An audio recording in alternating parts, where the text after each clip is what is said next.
What's up, everybody? Welcome to another edition of the Sully Squad. It's been a losing weekend in Philadelphia sports, guys. I mean, Sixers get absolutely crushed yesterday. I mean, I'm looking for a milk carton for Tobias Harris. I mean, I don't know what the hell's wrong with Tobias. He's definitely not living up to his contract. And then a losing weekend for the Flyers too. Flyers dropped two. They drop a tough one to the Rangers, and then yesterday, what's the goalie's name? What is it? Peterson, right? Peterson, he's trash. It's horrible. Yeah. He couldn't stop a fucking volleyball yesterday. I mean, a couple of them goals were weird. I'll give him that, but he still gave up a solid 5. Yep. Yeah. So bad weekend there. So both our winter sports teams were struggling. There is some good news though. At least spring hope's eternal because the Phillies started spring training. So the Phillies, hopefully the Phillies will be having a good year, and we'll get into some combine talk this coming weekend. A lot of times in football, the combine lays the groundwork for some of these deals and trades that come about. So this could be a interesting weekend coming up. So, but we'll get right into it here. I got my usual cast here. I got my man Sean Kilrain to my left right there. What's up, Sean? How you doing? What's up, Sean? Man, how about you guys? What's up? Doing all right, man. And then I got my man, Mr. 6 for 6, Diego the Hammer Bianchi. What's up, bro? What's good, dude? What's going on? Not much, man. I had a really good weekend. I had a great time last night. I was out but I was up a little late. So, I definitely could use some Monkey's cold coffee. I'll tell you that much. if I was a coffee drinker, you know what I mean? Yeah. But anyway, yeah. So what do you guys want to get into first here? How about if we go into the how about if we do a little Flyers talk here? Let's just talk about yesterday. How we lost both games, both teams. Yeah. It's true. Trash. Well, the Sixers, the thing is, I watch the Sixers and I'm just like, if we haven't beat, this team is a complete different team. Arguably the best team in it. One player arguably makes a team the best team in the Eastern Conference. And I see all the potential on all the guys that what they can do when Embiid's going to be out there. But Buddy Hield had no space yesterday. He was trying to hit shots over top of guys. At one point, I think it was like 1 for 5 from 3 points. He was he was smothered. And when Embiid's not out there, you're able to smother these guys. You're able to smother fucking Tyrese Maxey. You're able to get double coverage over to Hield and close out them shots. That's things you can't do with Embiid on the court. And not just that, defensively, Embiid is just such a difference maker, and you can see how bad they are defensively without him. Just his presence makes this team a top 7 NBA defense. Without him, they're one of the worst in the league. Yeah. Yeah, I was gonna say I saw the stat. I wish I had. I'll see if I could pull it up. But like with Embiid, I think they're like you said, Diego, like top 7 defense. Top 5 or 6 ranked offense. And without him, they're like, dude. Without Embiid, they're probably one of the 5 worst teams in this league. I agree. Without Embiid, you could argue that this team might win 12 games. True. 14 games. And just like we talked last week with the play-in games, man, it's not looking too good, No. Yeah. And then, like, back to what Joey said, Tobias Harris, man, he's shit in the bed. I think he is playing like a crumble cookie. How about that, Tobias? Here, you need to start your game up, man. I just don't get it, So yeah, but they got Boston this Wednesday. That's not going that's to be a loss. That's a loss. That's a loss, exactly. That's not going to be a walk in the park. I think me and Joe went through it today. Uh-huh. Max amount of wins Sixers without Embiid is what we're saying, 45. The thing is, we can get Embiid back for the last 2 weeks of the season, and we could just shred in them last I don't know how many games would that be? Like 6 games, 5 or 6 games. Yeah. If you can get him back and go 5-1, that could make a big difference there in between the 8 and the 6 seed. Yeah. They were saying he's coming back late March, which means the end of March, early April. So where does that leave us? Not looking too good. Couple weeks, yeah. I mean, well, like Diego and I, we were talking about it today, and I think, and I think if they win the games that it looks like they have a chance to win, which in other words, which is like 2 versus Charlotte, who else did we see? Diego, it was like one. San Antonio, the Pelicans were one of them. The Nets, they probably get 1 or 2 against the Nets that they have left to play. Who else is on there? It was a total of like how many wins they got right now? Right now the Sixers got 33 wins. So honestly, we got to about 42 wins today, Joe. I said 45 max, but we agreed on about 42 wins they get to. Maybe. And that's if they win every single game they should win. Right. And even some of them, I mean, honestly, the Sixers without Embiid, I'm not so sure they're better than New Orleans. And the kid Wembanyama, he's getting better. I mean, I'm not so sure they're definitely going to beat San Antonio. I would say I don't even. All right, with this team constructed, we just said they're one of the worst 5 teams in the league. That means they can lose to any team in the NBA any night. Charlotte, Washington, any of that bum ass teams. They're one of the bum ass teams without Embiid. Yep. Yeah, you gotta hope that like you get a really good game from Maxey. Buddy Hield's hitting his threes. Maybe Oubre actually makes a dunk. Have you ever seen somebody miss more dunks than Kelly Oubre? I mean, Jesus. No. Kelly Oubre. I mean, he was balling. Remember at the beginning of the year, got hit by that car or whatever it was, and then took a shit after that. He's been average after that. Definitely. Yeah, he hasn't been that great. I got a couple comments here. Here's our man, Mike Lauro. He says, "What's up, boys? What's up, Mike? How you doing?" What's up, dog? Maurice Wright says, Sixers played flat yesterday on live TV. No running, no jumping. They look out of shape, to be honest. I just think it's a talent. I mean, I think it's a talent drop-off. Like what we're saying, like Buddy Hield and Maxey getting all the attention really impacts how they can impact the game. They play good. Yeah. Like Maxey was playing so great. Let's be real, because Embiid is so dominant. So what's happening? Maxey's getting wide open threes. Maxey's getting 1-on-1s in mismatches. You know what I'm saying? Because all the attention is on Joel Embiid. He was averaging 26. He ain't averaging 26 out of Embiid. I don't think anyway. No, without Embiid, you're probably getting 8, maybe like 18, but a lower shooting percentage too.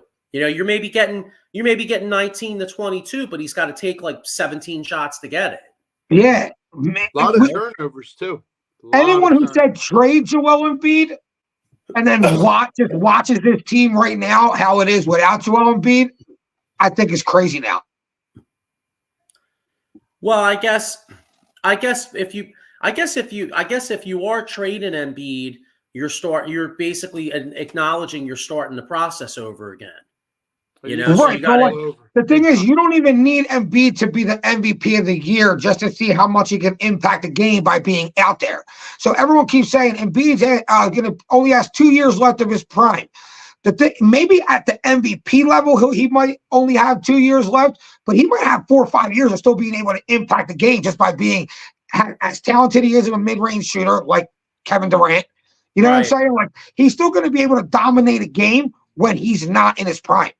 He's that kind of player. Health-wise, we hope so. Health-wise, that's the only thing. If he can get on the court. But if he can be on the court, he's always going to make an impact. So as long as you put good players around him, you're always going to give the Sixers a chance to win for the next 4 years, at least. Yeah. Like we said before, definitely causes mismatches. The flow of the game changes. You're not confused. Or like Maria said, and they're not in game mode. You know what I mean? They look lost. Yeah, they look slow. They just look not in it. It looks like they all that practice and they forgot how to play basketball, but in that kind of sense. But I mean, hopefully he gets back sooner than later. But I mean, just like I said, I think it doesn't look good, you know. So. Yeah, that's what I see though. When I see the Sixers, I just feel like Embiid's impact so crazy that if he can come back, to what the form he was playing before he got injured, I think Sixers have a legit chance to win the NBA Finals. True. They were saying with his knee, guys, they were actually spraying that numbing spray or whatever. Like one of the games, it was on a podcast, like spraying the shit out of his knee because that's how bad it was. But I mean, but that's why he got the surgery. So I mean, yeah, if he can come back healthy, the surgery could possibly end up being a blessing in disguise.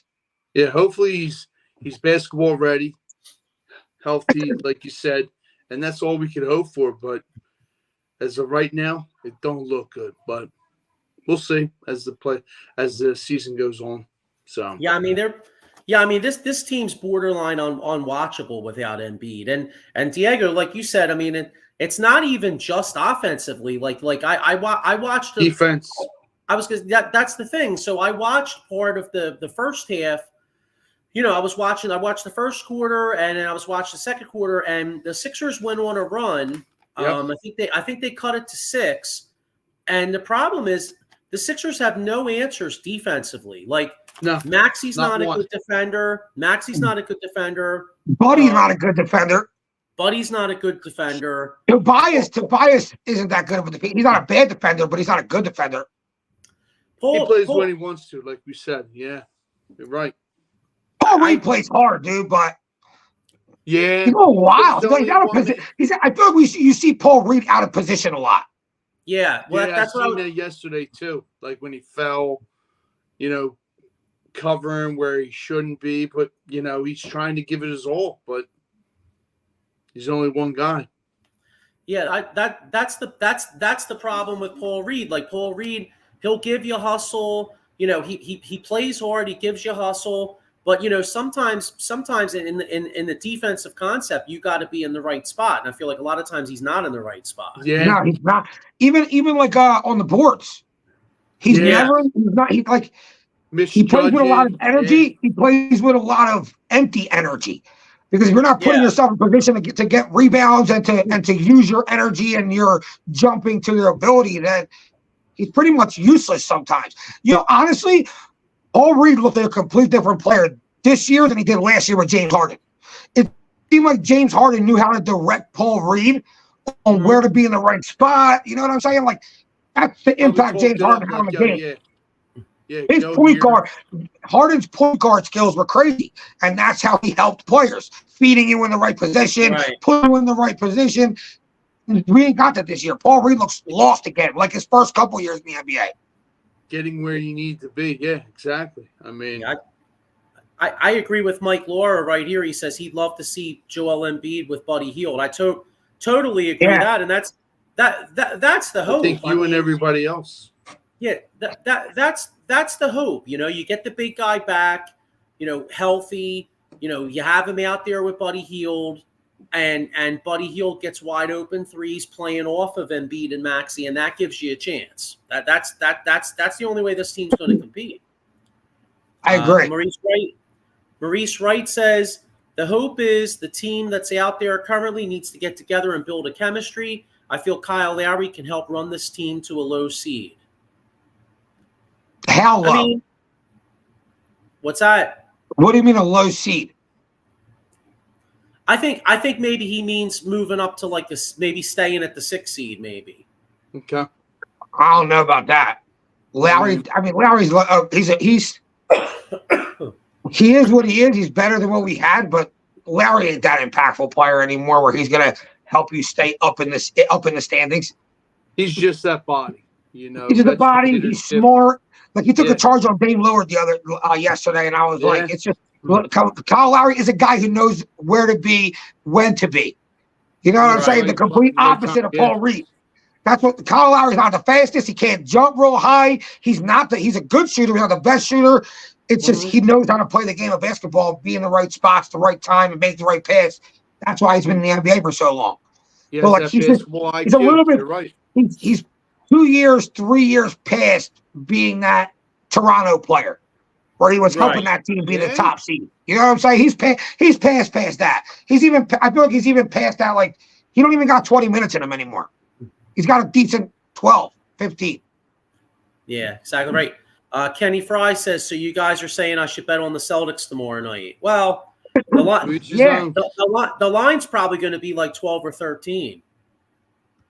Basketball's a funny sport, dude. If your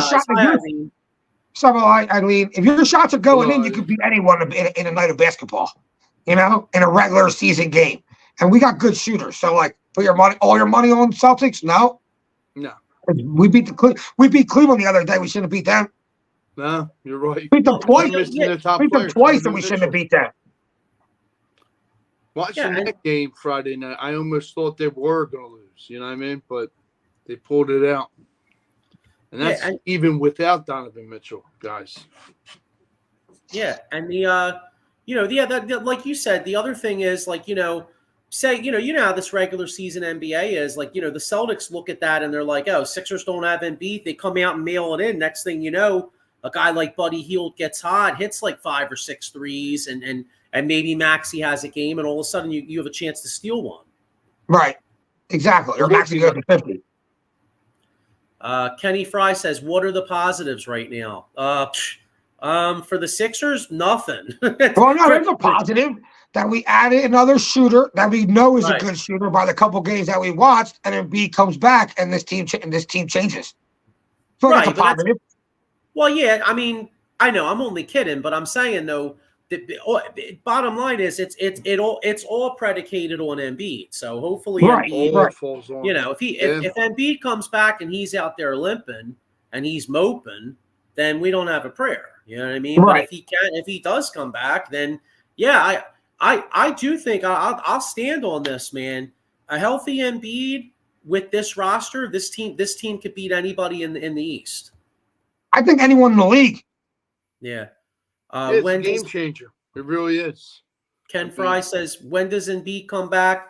Not sure, Ken. They're going to reevaluate him next week, and the hope is late March. So maybe around a month from now. And that would give roughly about a 2-week stretch to get ready for the postseason. And you hope that, you hope in those 2 weeks that he could ramp it up and get into good enough shape to be at least 85, 90% where they're ready to go. He's ready to go out there and let's get some W's, See, the thing is, though, I don't think there is a coming back at 80, 90%. He got the surgery. You know what I mean? So, like, whatever the issue was is now fixed. So as long as you heal it the right way and rehab it the right way and get back on the court and he should be at 100%. If it was an 8-week injury, by the time he gets back out there and has 2 weeks left, should be about 8 weeks, right? Yeah, I mean, I get. Yeah, you're right. I guess so. But I mean, the bottom line is, though, it's Embiid, so he could come back for one game and he's already nicked up. So who knows? Yeah, that's true. He has to be in basketball shape, and we all seen him not in basketball shape when injured and when he came back. So we hope he's a different kind of player. He rehabs it or rests, whatever it may be, and just like you said, Diego, is ready for the playoffs, game ready, knee strong, ready to go. But we don't know with the porcelain doll. Maurice Wright says, I say Embiid should sit. If they make a 6 seed, he's probably going to have to come back.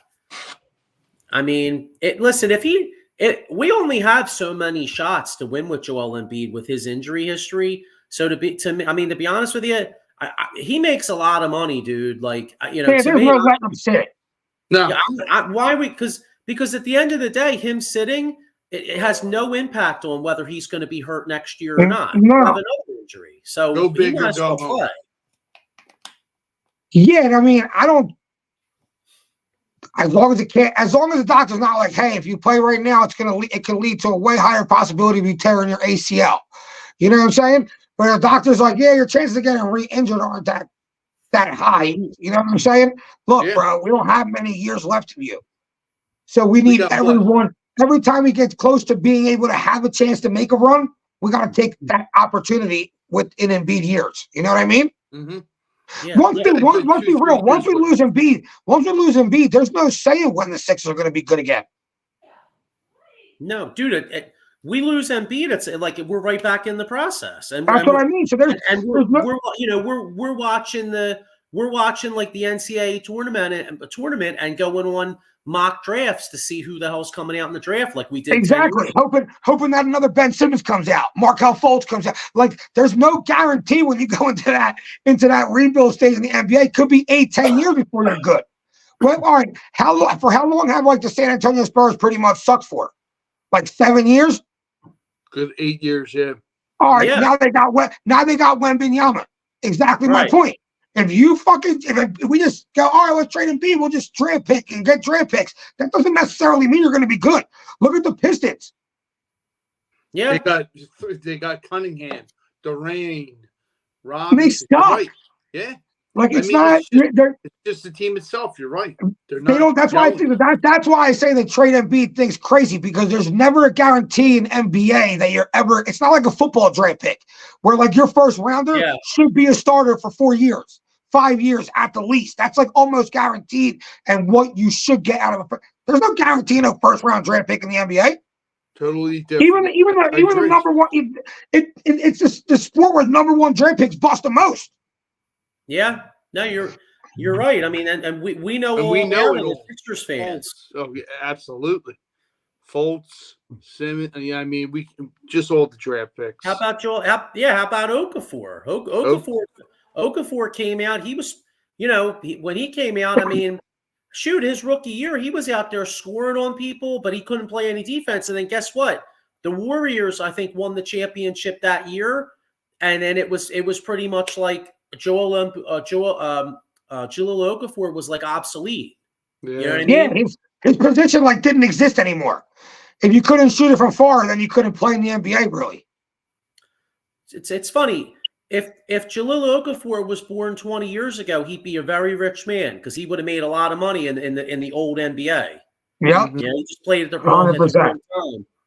I think he just got to ride it till the wheels come off with Embiid. True. Yeah, they're completely off. So you're like, this guy's done. His knees are done. We're going to try to get something for him now. He can still help a team for 20, 25 minutes. You got to ride it to that point. That's my opinion. The engine's going to seize up. Yeah, damn right.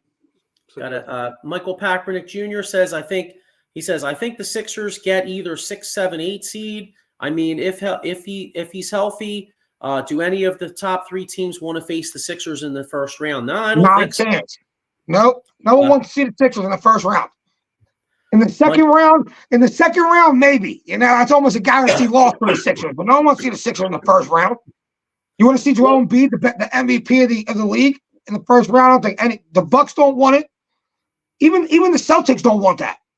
Celtics don't want to see Embiid. They know what Embiid. If Embiid goes on a 3-game shred where he gets 40 and 15, that's a hard team to beat. Yeah. So nobody wants to see the Sixers. No, I hear you. But Michael Kaepernick Jr. Another comment. He says, Noel, Okafor, Simmons, Embiid, Fultz, the process pieces. Yeah, and the last one, Zaire Smith might be the worst. Michael Bridges, that one's still burning. Why did they trade him? Mikal Bridges is literally the piece that this franchise needs to play with Embiid and Maxey. Like he literally would be the perfect fit for us, and we had him. We had him for 20 minutes.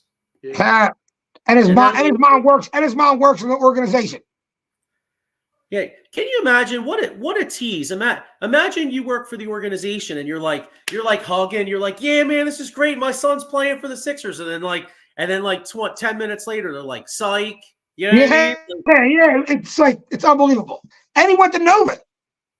The thing is, like, everything lined up for him to be a Sixer was a Sixer, and then we just traded him. It made no fucking sense.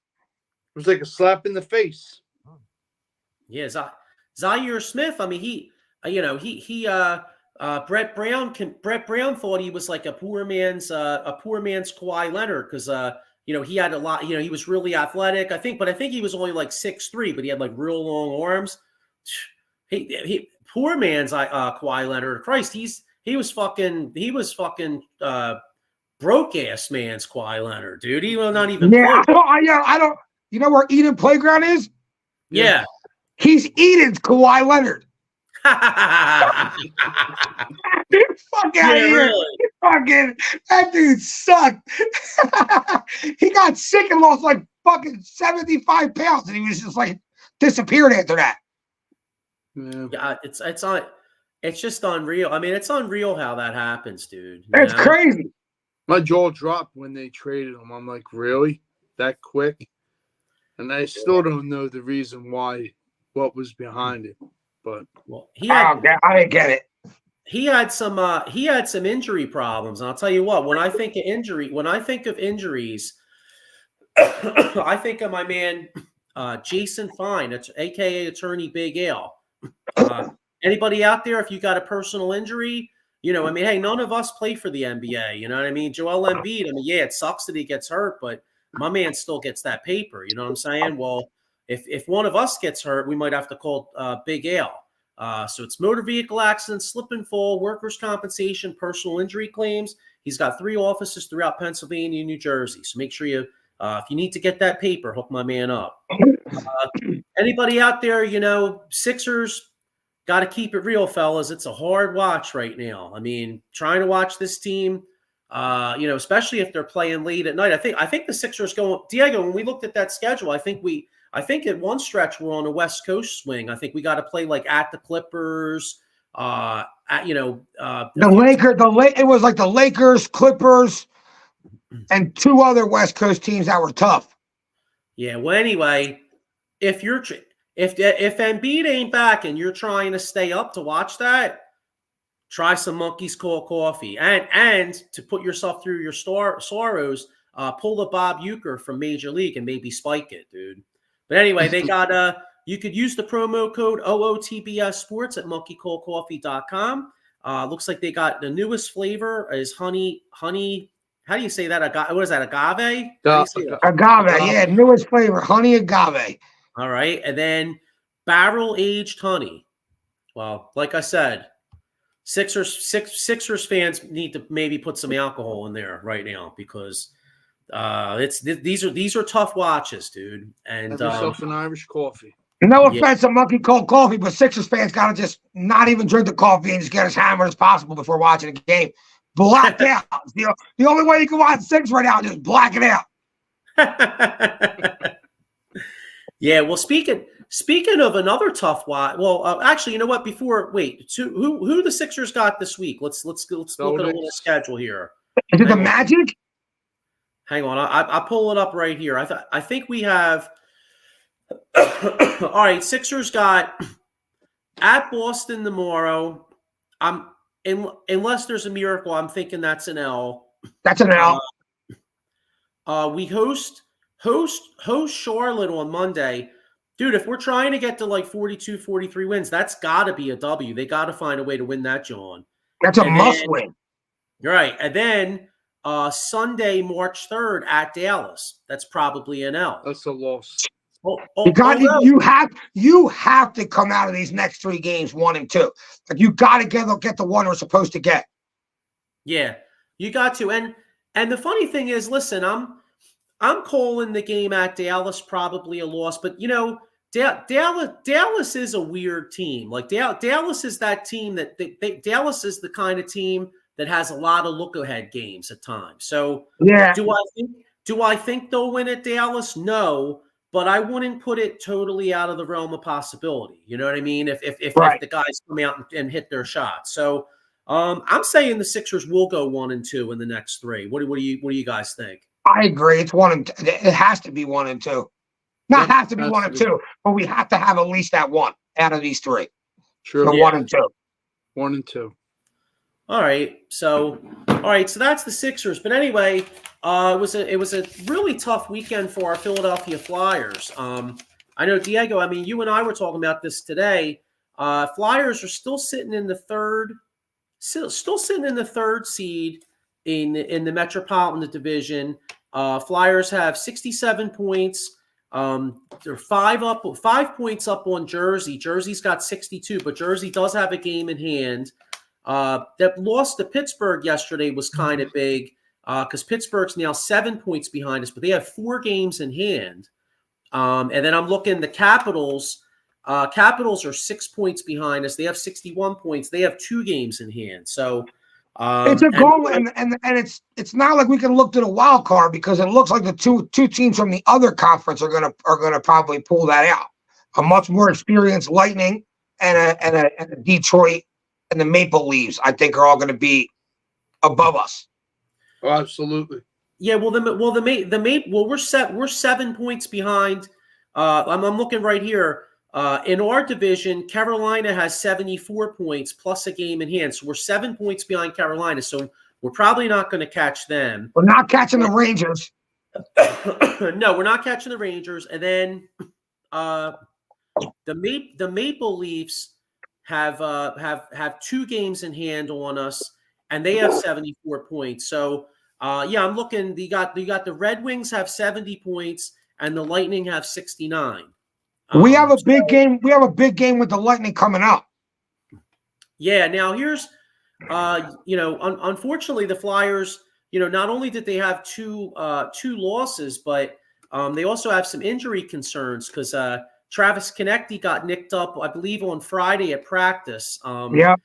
I don't think it's supposed to be a long-term thing, but it's enough to keep him out a few games. Hopefully, he's back tomorrow night because they need him. And then, unfortunately, the kid Drysdale, the defenseman that they got, the young defenseman they got, he got hammered in a big ass. How hurt is he though? I seen him get hurt. He ran right to the locker room. Did they say what happened to him yet? I haven't heard anything today, but the scary thing is that last year he got hit on that same shoulder, and I think he missed like 4 months or something like that. That dude, we knew that when we ever made that trade. That was like the one downfall of him. He can't stay healthy. He's fragile. He's fragile. He's fragile. Yeah, dude. Yeah. Put his ass in bubble wrap. How's that? Yeah, so yeah, but you know what? Me and Joe went through the whole schedule today. The Flyers have a 1 point coming up where it's a gauntlet. It's like Maple Leafs, Boston, Maple Leafs, Panthers. It's like an unreal stretch of like 9 games that are like super tough. Mm-hmm. Yeah, it's going to be tough, and they got to weather the storm. And I know the NHL trade deadline I think is coming up in about a week and a half. And I don't see the Flyers adding anybody. I mean, it looks like, there's rumors that they may trade Scott Lawton to another contender. Teams are looking at the defenseman Walker. Teams are looking at Sealer possibly. But I also read the Flyers may actually re-sign them guys. So, but if Drysdale's out for any stretch of time between him and Ristolainen being out, this team is really, really starting to be, lose some depth at the blue line. And with these tough games coming up, I'm hoping the Flyers make the playoffs because I think in the end that would be important to the growth of this team. Let these young guys get a little taste of the postseason. But it might get tough. I mean, look at just this week, looking at the schedule this week. Flyers host Tampa tomorrow night. There it is. That's a huge game. Friday they're at Washington. That's a huge game. That's a huge game. That's a big game. That's a 4-point swing. If the Flyers don't beat Washington, you want to at least take that game to overtime so they only gain a point on you. And then Saturday they host Ottawa, and then next Monday we host the Blues. So you look. There's 4 games, a possible 8 points. So, all right. You'd like to get at least 6. Yeah. All right. So you're right. I figure maybe you hope to split between Washington and Tampa Bay. You hope to split those 2, and then you hope you win the other 2, and then hopefully you win the other 2 at home. You beat the Senators and you beat the Blues. Yeah. You got it. I'll try to get 6 out of these next 8 points. There's too many teams that are close, you know? Yeah, by the way, right after that, Flyers are at Florida. Well, Florida's only 1 point behind Boston for Boston and the Rangers for best record in the East. Where's that tough stretch? Is it coming up now? Maple Leafs, Boston, Maple Leafs. It's coming up in a couple weeks, but just this week though, just next week, Thursday the 7th at Florida, Saturday the 9th at Tampa Bay. Then they host the Sharks. You got to win that, John. Then they host Toronto. That's a tough one because Toronto is good, but at least it's at home. Maybe you at least get a point against them. But then Diego. Then you're at Boston. You host the Maple Leafs again, and then you're at Carolina, and you host Boston, and then you host the Panthers and play at the Rangers. That's a tough stretch. It's a tough stretch. Yeah, so I mean, you think about it. I mean, the Flyers really got to find a way to get like 6 points in this next week. Six out of those 8. Otherwise the playoffs might start looking like a rumor. Yeah, it's true. I was saying it earlier today, John. I think the Flyers are going to miss the playoffs. All right, so let's break down these. All right, I'm going to be positive. I say the Flyers get 6 of the 8 points in these next. I agree. I think they get 6 of the 8. How about you, Sean? What do you think? Out of the next 4 games, how many points do they get? 6 out of the 8. I'm with you on that. Hearing you guys talk, yeah. So yeah. Count me in with that. Damn, look at us all being all positive and stuff. Dude, I got orange colored glasses up in this, John. I'll tell you what, that game was crazy. As soon as yesterday, it was like, oh, fuck. They went down 4-2. I was like, they're done. They get right back into it in like 60 seconds. They go down 6-4, immediately score again. Go down 7-5, pull the goalie with 3 minutes, score in a minute. I was like, oh, man, Flyers are going to tie this up. But the game was a good game. Good, crazy game. But that dude, Cal Peterson, sucks, dude. Yeah, well, that's where they're, this whole Carter Hart thing, that's where Carter Hart destroyed, like, that's he got what he deserved. Yeah. He got what he deserved, but he definitely hurt the Flyers a lot. Yeah, Ken Fry said Bruins are struggling recently. True, but no matter what, I mean, it's still going to be a tough game. But yeah, they are struggling a little. I mean, compared to what they usually do, The Bruins own us too. Yeah. I was at the game before the All-Star break. It was the last game before the All-Star break. It was like 4-0 in the first period. Yeah, we got smoked. Boston always owns us. I was like, damn, this game's already over. Yeah. But yeah, we'll see what happens, and like you said, the Carter Hart thing, yeah, because if you were going every night when you had Hart and then you had Urson as the backup, you had a quality goalie in there every night. Now the problem is this kid Urson can't play every single game, so some of these games, like in back-to-back situations, they're going to have to play this Peterson guy, and he's not that good. Not that good. He's horrible. He's not good at all. Can't even put good in the conversation of Peterson. Well, he had a terrible game yesterday, and I don't think he's that good. So when I say this, like, don't think that I'm saying I think the guy's good, but he's been a little better than he was yesterday. Like yesterday, he was garbage, but I mean he actually played decent a couple of these games. So I still think you could do better than him. Yeah, you could. Well, Urson was a very good number 2 goalie. Yeah. Ken Fry says Cal Peterson sucks ass. Well, Kenny Fry would know too. By the way, because he does a show on the Raiders, and he also does a show on the LA Kings. And we got Peterson from the Kings, so he knows Peterson well. He knows he blows. Yeah, he fucking blows. But I don't know. I mean, that's the only thing. Like, if the Flyers were to add something at the trade deadline, I mean, obviously they're not going to give up future assets, but just say say they did trade like a Lawton, got a pick, maybe maybe they could give up something, not a ton, but maybe they could get a little bit higher, better backup goalie than what they got. You know what I mean? Yeah, that'd be nice. What's up, Pat? Hey, what's up, Pat? How you doing? You could check Pat out on Sunday mornings on the PM and the AM show. Him and Mike Lauro do a great job. And Pat also covers the wings for Edge of Philly Sports. And he wrote a really good article. What was that? That was a Union article he wrote yesterday, right? Yeah, the Union actually tied 2-2 in their first game of the year. They were losing 2-1 late in the game, tied the game. It was pretty cool. But so yeah, Pat wrote a cool article. Check that out. It's on edgeofphillysports.com. Here's my man Paul Spencer. He was actually at the game in Pittsburgh yesterday.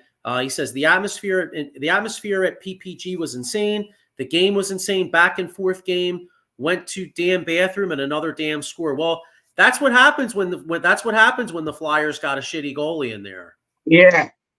And the Penguins goalie ain't look much better.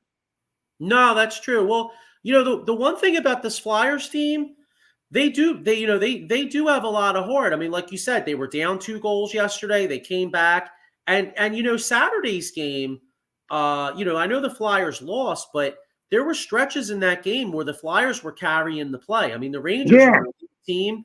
They matched up well. I mean, the Rangers obviously are much better than the Flyers, and they're much further along. But the Flyers matched up pretty good against them. And let's keep it real. The number one thing, especially for Flyers fans, guess what? Our guy beat that dude's ass. That was a good fight, though. They're both tough as shit.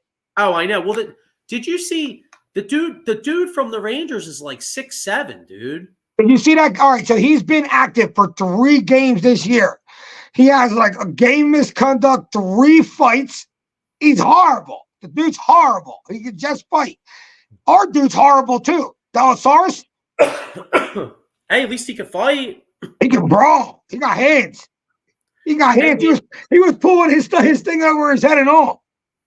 Yo, let's take this back to like 1970. Yo, did you guys ever see the movie Fall? Sean, I know you probably saw this. Do you ever see the movie Falling Down with Michael Douglas? No, I never seen it. All right, it's a great movie. All right, so Michael Douglas like used to work for the he worked for like a defense place, and he lost his job, so he like gets a little nuts, and he walks into this Korean store, and the prices are and he's like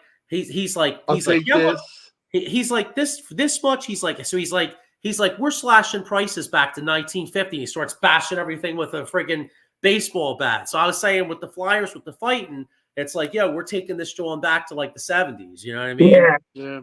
Going back in time. But no, that's a great Diego. That's a great movie, man. It's an old one. It came out in like 93. But if you're ever bored one night and you want to watch something and have some laughs, I think it was funny as shit. And you can I think most people out there, like when you have could relate. Put yourself in his shoes. You can relate.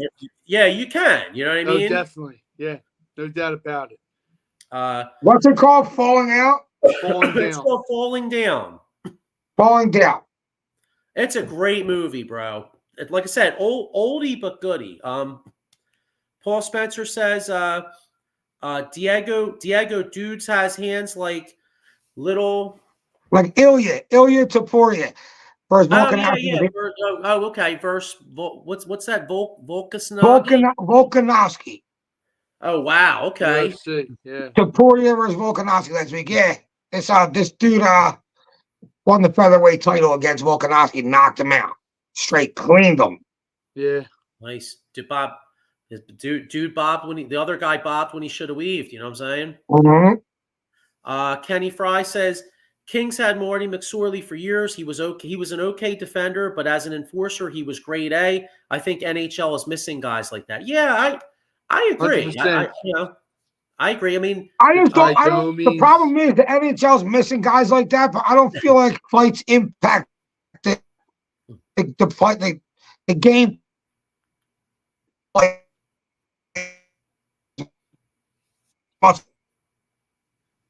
Yeah, I hear you. He froze. He got so excited he froze. Yeah, I was gonna say, yeah, the fight. Yeah, I No, hear but I hear what he's saying though. He doesn't think the fights impact quite as much. Pat Bernard, based off the falling down, he said, "Great movie. Best scene was the fast food part. My man wanted some breakfast at 11 a.m."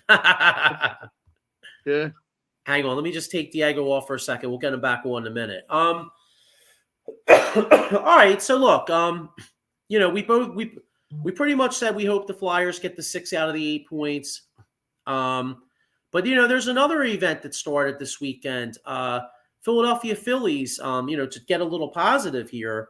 Phillies started spring training. It's early yet, so not too much going on. But I don't know if you saw. I mean, I didn't see any of the game, Sean. I but did. but I saw that. I saw Aaron Nola. Aaron Nola had a good outing. 13 Ks. What do you have? 13 strikeouts. Well, Nola did. It must have been the team, right? No, Nola did. He really? What did he pitch that long? Yeah. Oh, okay. Well, anyway, Nola had a good outing. The kid Pat, Kingery for Hall of Fame, like we said, Joe. Saturday's game.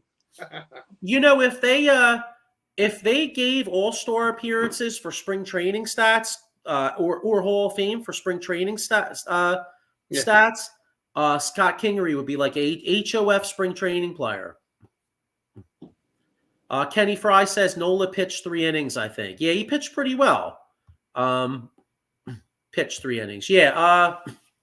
And I don't want to look too into this, but he had the lineup. He had Turner leading off, and I think Schwarber was in the 4 spot. So, I know there'll be a lot of debates on the Phillies lineup as we get close to regular season. Some people will be saying that what's his face, that maybe Schwarber shouldn't lead off, or Schwarber should bat 4th or 5th. But we'll see how it goes. I have a feeling that he's going to have Schwarber batting 1st again, but we'll see. So, but yeah, that's at least we got baseball coming back. You know what I mean? Yeah, you back, Diego? I'm back. All right, cool. No, I was just saying when we lost you, I was just saying that it's cool to have baseball back. When we had a tough weekend with the winter teams, it was good that the Phillies are back. And I was saying Aaron Nola pitched a good game. He looked sharp early, and Pesci had a home run, and basically Rojas got a triple. Yeah, well, that's going to be the key to the team. As we need that kid Rojas to at least be able to hit enough. But the good thing is that they went out and got Whit Merrifield to kind of position. He can, if Rojas is struggling, or if Marsh is having a tough time versus lefties, you got some insurance in Merrifield. He can play. So you think this dude Merrifield's not going to be the starter? I think he's going to play like 3 to 4 games a week. I don't think he's going to be the starter. I think he's just going to be a super utility guy. Yeah. And he'll get plenty at bats. Did he start last year? Because how was he an all-star? Well, he did, but he did. He started for Toronto. Yeah. I don't know if you trade for an all-star, and then not start him. That doesn't make sense. Well, I think you trade for him because Rojas is inexperienced. He still probably realistically was a year and a half away from being an MLB center fielder. His defense is there, his bat's not. You bring Merrifield in to start, and then Rojas gets a couple games a week. Well, I guess it remains to be seen. I mean, I think it'll be a fluid situation because Merrifield also can play a little infield too. He plays 3rd and 2nd. Yeah. I mean, his goal, he said when he came here, he goes, look, I'm not here to take anybody's spots, but you better believe, like you said, Diego, I'm going to start. I want to start a couple games. I'm going to prove my worth with my bat and all this other stuff. just like you said, Joey, I see him as a key utility guy because you can expect him to play any one of those positions that he plays at any given time in need. And I think his stats speak for itself. He was, third behind Trey Turner, Freddie Freeman? You know what I mean? So that says a lot. Stealing, he could steal. He's a five-tool guy, you know? I mean, I'm looking forward to seeing him contribute. You know, it's good. I think that was a key signing, you know? But like you said, I think we still need what's the name? A pitcher. And one guy comes to mind, like me and you were saying, is Jordan Montgomery. I would love to get Montgomery. I mean, if they could find a way to get Jordan Montgomery on like a 2 to 3 year deal, I mean, I'm all about it. I would absolutely love that. What's up with that guy? Why is he still a free agent?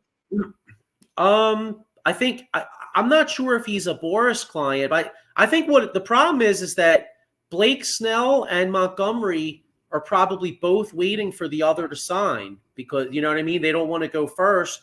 And now we're already in the spring training and it's like, you know, the market's dried up. So that's why I have hope that maybe the Phillies could get a Jordan Montgomery because maybe instead of asking for 6-7 year contract, maybe you give him a high dollar amount for like 2 to 3, you know? I see a 3-year deal with maybe like 3 years, you know, 3 years, 80 mil or 3, you know what I mean? Or well, I don't know. You know, I don't know. I mean, I like Jordan Montgomery, but is he a $30 million a year pitcher?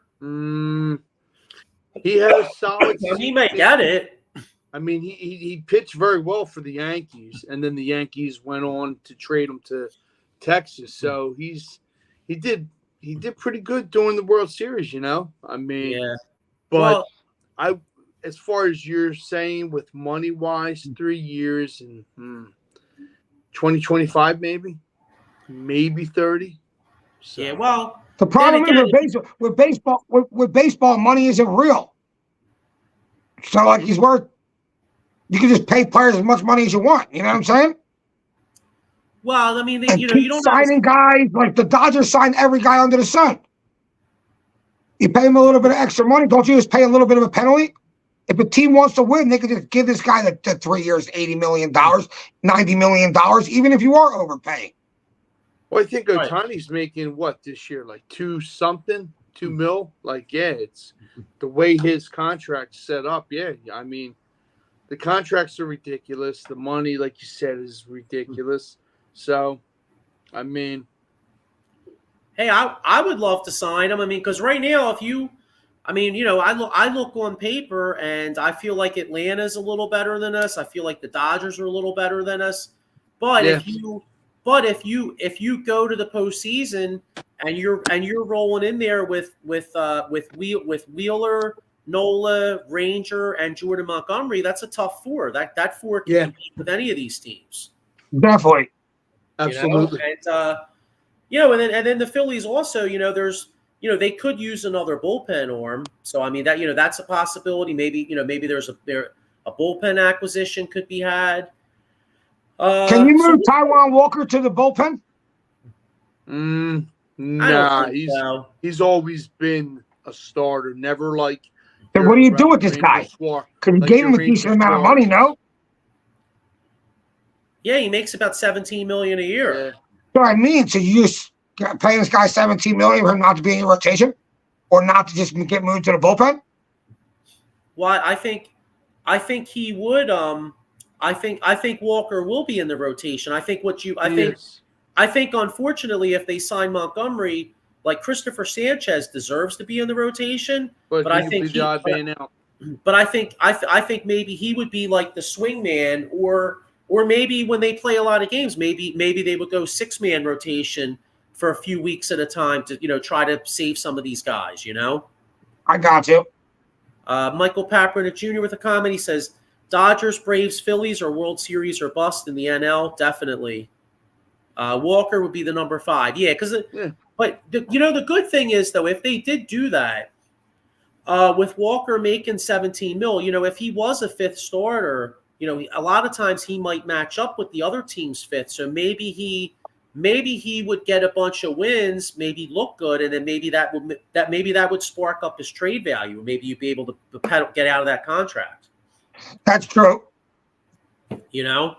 Because another team might look and be like, oh, this guy has like 16 wins, Right. What do you guys think of this? Michael Kaepernick Jr. says the Phillies have one problem, the manager. I think in baseball, I think in Kimbrel. I think in baseball, the manager's way overrated. I mean, the only thing I'll say is that, like Rob Thompson, I think he's a great clubhouse guy. Some of his in-game decisions I don't love. Like I'm sorry, going to Craig Kimbrel 2 games in a row when he was done, that was a disaster. And not trying to change up the lineup, I think, when everybody was struggling, that was a disaster. But at the end of the day, like I have some issues with his in-game decisions, but at the end of the day, though, I think they mostly lost because they just stopped hitting. I agree. And at the end of the day, the dude took you to a World Series and an NL Finals back-to-back years. How do you fire a manager after doing that? He had to be doing something right, even if his in-game decisions weren't that great. Something was good enough about it. Yeah, no, I hear you.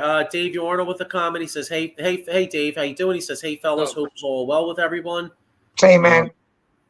But now, I mean, we'll get into the Phillies in the coming weeks. But real quick, before we get out of here, big weekend coming up in the National Football League. I know next week, or next time we're on here, there may be some really good, hot, juicy rumors coming out of this weekend because NFL Combine is coming up this Friday.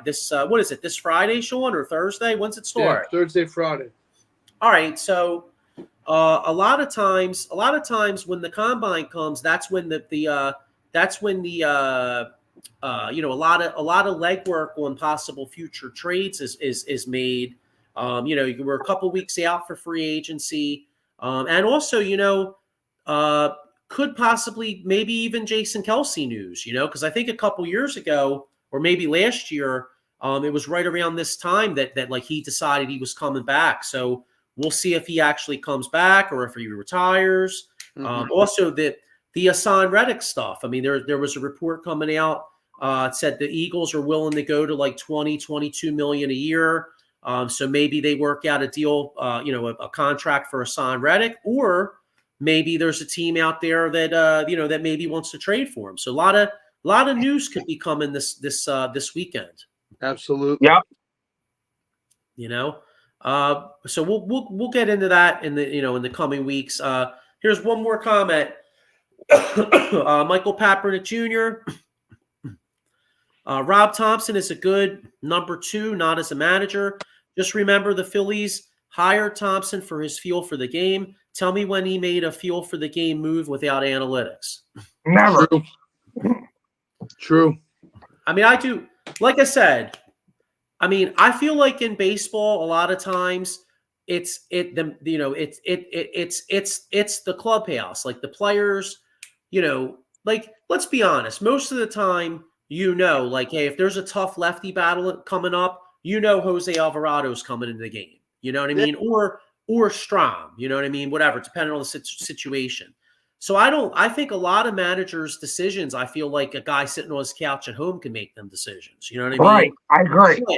But Rob Thompson's positives is, he creates a culture in the clubhouse, kind of like how Charlie Manuel was. The players used to love playing for Charlie Manuel, and Rob Thompson it's a similar type thing. These guys have a relaxed atmosphere. It's not like Joe Girardi. Joe Girardi, these guys were up there gripping the bat like sawdust because Joe Girardi seemed like he was always tense and uncomfortable. I think it has a lot to say how you said, Joe. Most of it just falls on the bats. And I feel like in baseball, we didn't have that kind of pitching staff coming into the year where we're like, our pitching staff is going to blow everybody away. It was our bats have to hit for us to win. That has nothing to do with the manager. Right. In baseball, it's a very individual sport. So like the manager can't help a guy hit better, can't help him see the ball. It's all on the individual themselves. And I feel like everyone shit the bed last year. That's what happened. Yeah, he made a lot of in bad decisions in the game, but a lot of them games came down to pretty much us being like, dude, we can't hit. Yeah, I mean the one I'll kill him for is the Kimbrel. Absolutely. Anybody could see in Game 3 that Kimbrel had no arm left, and he trotted him out there in Game 4. And let's be honest, if we go up 3-1, we're closing that series out, and we're in the World Series. And I think we would have matched up good with Texas. So, you know, I mean, that's what are we going to do when we could say shoulda, coulda, woulda for forever, but you know, it is what it is. He put Kimbrel in there. Kimbrel blew the damn game, and we lost the series. So yeah. But that said, even though I was pissed about Game 4, to your point, Diego, with the lineup, we still were up 3-2 and had 2 home games and the best home field advantage in postseason in baseball, and dropped both of them. So, and we couldn't hit. Let's see. We got two more comments, and then we'll wrap up here. What do you think of this? Michael Papernick Jr. says, Hader might have come here, but Robbie doesn't use a single closer. He goes closer by committee. And he also says Uncle Charlie was a real manager. Yeah. I mean, hey, until Charlie Manuel won a World Series and made another one and won the most games in Phillies history. So, you know, Rob Thompson has a lot more to do to get up on Charlie Manuel's, you know, I mean, it just is what it is. But, you know, I mean, you know, I have my criticisms of Rob Thompson too, but, you know, the team did make the World Series, and like you said, Diego, and also was a game away from the World Series in his 2 years. So, I mean, you know, he has can't that. manage much better than that, dude. Yeah, Danny Ozark got the Phillies playoff wins too. Also, true. So, yeah. But yeah, we'll get it. We'll get into that in the coming weeks. But yeah, you know, we'll see if there's some good juicy rumors coming out of the combine. We'll see what's up with the Phillies. Hopefully, maybe they make an acquisition. You know, Sixer. You know, so I guess we'll get ready to wrap up here. But you know, go Sixers! Find a way to get. You know what? Hey, if we're gonna hope for something, let's hope we get 2 of these 3. You know, Diego. Let's hope we get 2 of the 3. And Flyers, you know, hey, let's hope we find a way to at least get 6 of these points. So go Sixers, go Flyers, Phillies. Hey, hopefully nobody gets hurt, because I mean, last year in spring training, Reese went down, and that was a major factor in our season. And let's hope for some good rumors out of the combine. So, all right, everybody, listen, have a great week. Go Sixers, go Flyers, and we'll see you all next week. Have a good one. All right, peace out, guys.